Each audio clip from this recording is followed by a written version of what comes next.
What's up, YouTubers? Phillip Bridges here again, and today we're talking about the Green Mountain Grill. This is the Danielle Boone edition, and it retails for $499. It's a pellet grill, and I've had it for about 6 months now, and I love this thing. This thing is amazing. It has a hopper. It's all digital. It has built-in Wi-Fi, and it has a meat probe. The temperature varies from starts from 150 and goes all the way up to 500, and it goes through 5 degree increments. Now, the weight of this is approximately about 155 pounds, and one of the really nice features that I like is it has rubber wheels on all legs. Now, it has big rubber wheels on the right side, but on the left side it has small rubber wheel casters, and I don't know why they did the smaller wheels on the left side. I really wish they would have just stuck with the big wheels all around and just, you know, had the bigger casters. They just seem really rinky-dink. That's the word that I think that I'm looking for when you're trying to push it around on the patio, or like me, I have a paver stone patio, and sometimes it's just kind of hard to push around. Now, the inside dome is 13.5 inches tall, so you can you can stand a chicken up in here and smoke a chicken, or you know, you got your rack of ribs and stuff like that. Now, the working surface is about 27 inches long by about 16 inches in depth that we have. So we got plenty of surface area. Now, if this isn't enough surface area for you, they do have a bigger model, the Jim Boone edition, and that's $699. But this works for me. I'm not grilling a lot, and if I do, I have other grills too that I can have going, but I really wanted this for mainly smoking because it's so simple to use. It's almost like a set it and forget it kind of grill. So now, to start it, it has the hopper, and you want to fill this hopper with the pellets, and you can use any kind of the wood smoker pellets, not like the Traeger units where Traeger says that they won't warranty it if you don't use Traeger pellets, and they only want you to use Traeger pellets. You can use any pellet that you want. Now, one thing that I found out is if you're using this and the hopper is empty and you just go and dump a bag in, at first you want to dump it in slow, because if you dump the bag in right away, I found that the hopper can jam up. So you really want to just kind of pour it in slow, and that way you don't really clog the hopper. Built-in alarm system that I really like. So when you run out of pellets, it'll start beeping at you. And then once you put pellets in, it will stop beeping. And if you fill this hopper up, when I smoke, I figured out that about every 4 to 5 hours, I would have to refill the hopper up just so the alarm would, that's when the alarm would start telling you that your hopper is getting low. And I really like that, because that way you're not really worried about, you're not always running back and forth checking the hopper, making sure that the pellets are full and everything. It lets you know. And with the Wi-Fi feature too, this I really liked it, especially when I was smoking my brisket. I just put the meat probe in, and I would set the temperature that I would want, that the brisket I would want when I go out to check it before I wrap my brisket, and I would set that, and I would set up the Wi-Fi, and I would have the app, and I would just type in the how many degrees that I wanted the brisket to be, and it will notify me right when the brisket hits that temperature. And then you can also, in the app, you can program the temperature setting of the grill, and you can change it on the fly of when you want, whatever degrees you want your temperature of your grill. You download the app, and you'll turn on your Green Mountain grill, and then you go into your Wi-Fi settings on your phone, and your Green Mountain Wi-Fi should pop up. You click on that, and the password for the Green Mountain Wi-Fi is your serial number on the back of the grill.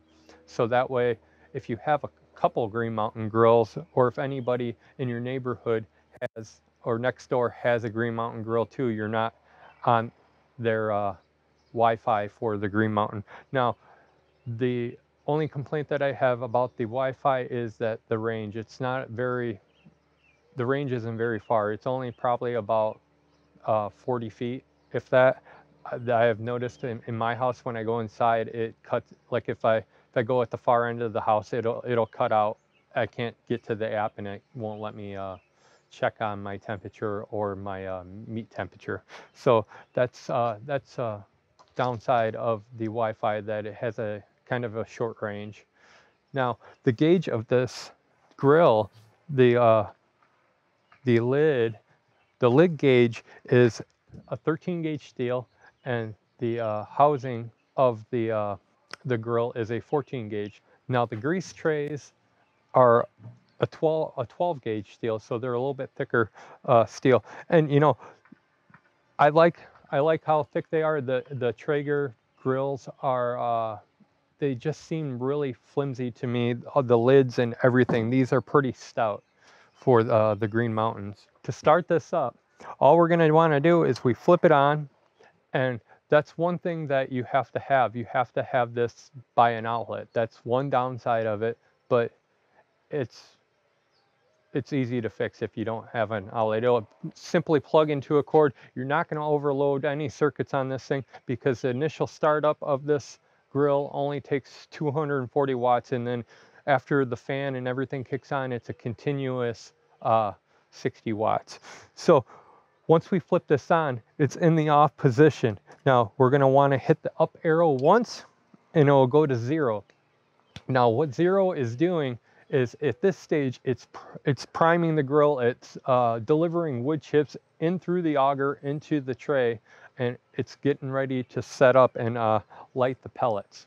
So this stage usually takes about 60 seconds to 2 minutes, depending on if you are just putting wood pellets into the grill, or if there is already some into the auger already. Now with this hopper, we do have a 17-pound hopper capacity. Now, the one thing that I've noticed is that with this hopper, you got to have the lid closed when you are running it. If you do not have the hopper closed all the way, you'll start to suck some of the smoke back up through the auger and into the hopper, and you'll have smoke coming out of the hopper. So we want to make sure that that lid's closed at all times, unless we're filling it back up real quick while the grill is running.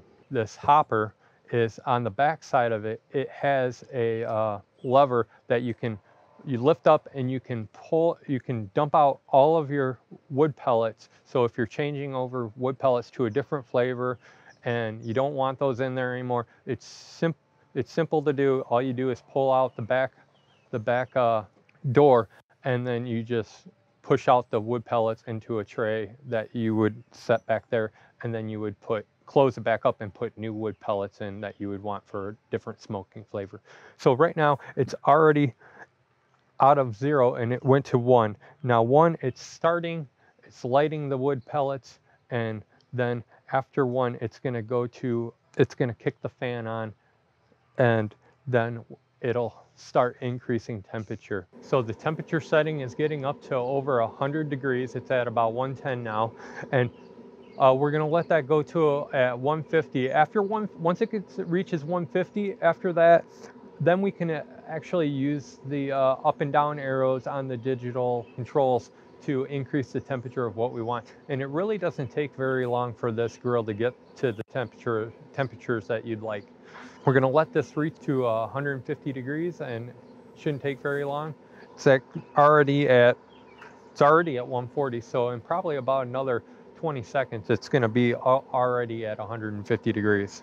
Now, the one thing that we also want to make sure is that we want to make sure that our chimney is open a little bit. You know, you can adjust the chimney up and down to how much airflow you want going through your grill. So, well, I'm just going to open this up a little bit more, and you just unscrew it and open up that chimney. All right, we're at 150 degrees. So we're going to increase this. It increases up by 5 degrees, and we're just going to go up to, we're going to take it all the way up to the 500. We're going to see how quickly that gets to 500. Now, one other thing I want to talk about is I do recommend getting the grill cover. Now, we want to have the grill cover on this when we are not using it, because we don't want to get any of the pellets wet, because if we get the pellets wet, inside the hopper, it is kind of a pain in the butt to clean out, because all those pellets get wet and then they clump up and dry, and then they kind of become mush. Well, after they mush up and then they dry and kind of become one pellet. And so you're kind of in there kind of busting all that out inside this hopper just to get all the pellets out. So we want to keep this pellet hopper as dry as possible, and the best way to do that, if we're not using it, is a grill cover to keep all that moisture out. So I'll put a link in the description below on where you can get this grill, and you can get the grill cover for it, so you won't have this problem. This also comes with a tray on the side, and on the side of the tray has utensil holders too. I'm going to open this up and see, look at the smoke coming. That's some good smoke. Now I'm going to close that, else we're not going to get to our 500 degrees. Now, I really like some of the features that this grill has, because it has thermal sensors on the grill, so you can get that consistent monitoring of the inside of the grill temperature, so you don't really have to worry about, you know, running back and forth. If it's a charcoal grill, you're really messing with the temperatures on a charcoal grill. You're trying to get that exact temperature and then maintaining that exact temperature. But now gas grills are great if you wanna cook something fast. Gas grill is always going to be the way to go. You know, a pellet grill, it takes that, you know, just as you can see, it's taking a little bit of startup time. It's almost the same startup time as a charcoal grill. It's a lot less messing around with a pellet grill than it is a charcoal grill, because you're not messing with the charcoal. If this is your first time owning a pellet grill and you don't really know how to clean it, check out my video that I have on how to clean a pellet grill. It's up in the right hand corner. Check that out, and you know, like it if you like it. All right, we're at the 500 degree mark. It's beeping. Actually, it's beeping because I'm almost out of pellets, because I forgot to load it up with pellets. But we're at 495 now. Now we're at 500. Now we're at 500. Okay, we're at 500 right now. And as you can hear, if you can hear it, the fan is kicked down low. It's not as high as it was before. And we're at 500 degree. And right now you can kind of get a sear on a steak if you wanted to with this. And then you can lower it back down to, you know, around 350 to 400. So I like to, after I cook, I like to boost this up to 500 degrees. And then I let this cook off everything for about 10 minutes. And now, one thing that you do with these pellet grills is you have to, well, especially with the Green Mountain grill, is once you're done grilling on it, you just don't shut it off. You have to go down to the controls and hit the down arrow button until you get to 150 degrees. Now, once we get to 150 degrees, we hit the down arrow once and it'll kick the fan on. Now what the fan's doing is it's blowing off all the pellets that are actually not blowing off, but it's burning off all the pellets that are inside the burner right now. And just so you don't have any leftover pellets in there that could ignite anything or just keep burning. It's gonna burn it all off. And so this fan's gonna run, and it'll say fan, FAN, on the side of the digital controls, and after it's done, it will go to the off position on the digital controls. That is a downside to a pellet grill. You have the startup time, and then you also have a cool down time, which it's not that big of a deal, because while this is burning everything off and stuff, you're inside or outside at the picnic eating and enjoying stuff with your family. So if you have any comments, put them down below. If you like this video, hit the like button. And if you're not subscribed, subscribe. I'm Phillip, and thanks for watching.